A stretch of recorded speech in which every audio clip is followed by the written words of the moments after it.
Hi hello welcome to Anu channel. నేను ఈరోజు మినప్పప్పు రొట్టెని చేస్తున్నాను.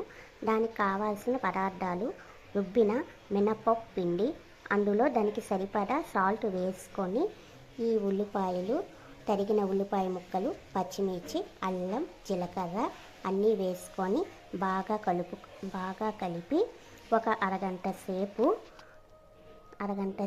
ఉంచితే ఉల్లిపాయలు, పచ్చిమిర్చి, అల్లం యొక్క ఫ్లేవరు మినప్పిండికి బాగా పడుతుంది.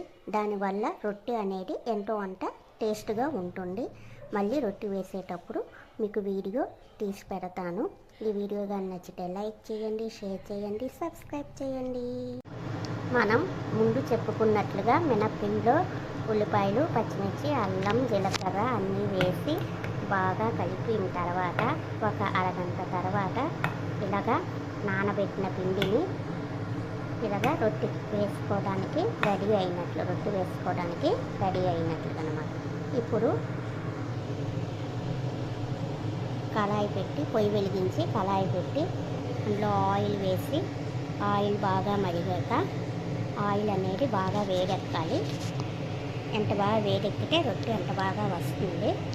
లేకపోతే రొట్టె అనేది ఎక్కదు, పెనంకి అంటుకుపోతుంది. కాబట్టి మూకుల్లో ఆయిల్ అనేది బాగా హీట్ ఎక్కాలి. మనము మినప్పిండి వేసేటప్పుడు సూయమని అనాలి. అది పెనం హీట్ ఎక్కింది చూసారా, ఆవిరి వస్తుంది, పొగలాగా వస్తుంది కదా. ఆయిల్ బాగా వేడెక్కింది. ఇలాంటప్పుడు మనం ఇలా ఈ మినప్పిండిని వేయాలన్నమాట. ఇప్పుడు ఈ మినప్పిండిని అలా వేస్తున్నప్పుడు అలా సౌండ్ రావాలి.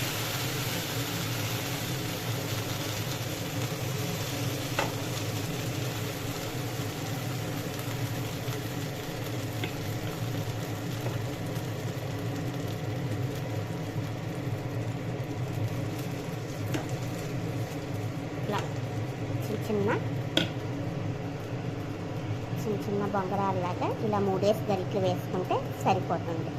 ఒక 4-5 గరిట్లు వేస్తే ఎక్కువగా పెద్ద దిబ్బ రొట్టెలాగా వస్తుంది. కానీ అంతే సొట్టి ఇప్పుడు మరి ఎవరం తినలేము కనుక ఇలా 3 గరిట్లు వేసుకుంటే చిన్న ఊటప్పాల్లాగా వస్తుందన్నమాట. అది సంగతి. ఇలా సిమ్లోన 10 మినిట్స్ ఉంచాలి.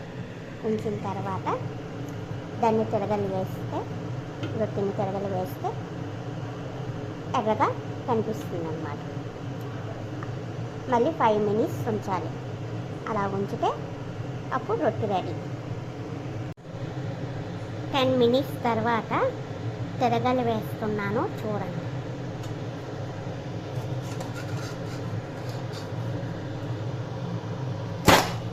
అది అలా వస్తుందన్నమాట. ఇప్పుడు దీన్ని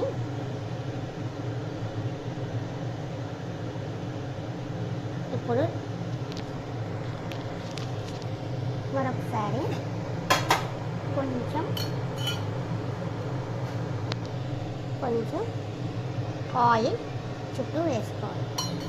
వేసుకుంటే ఒక 5 నిమిషాల దాకా మనకు రొట్టె రెడీ.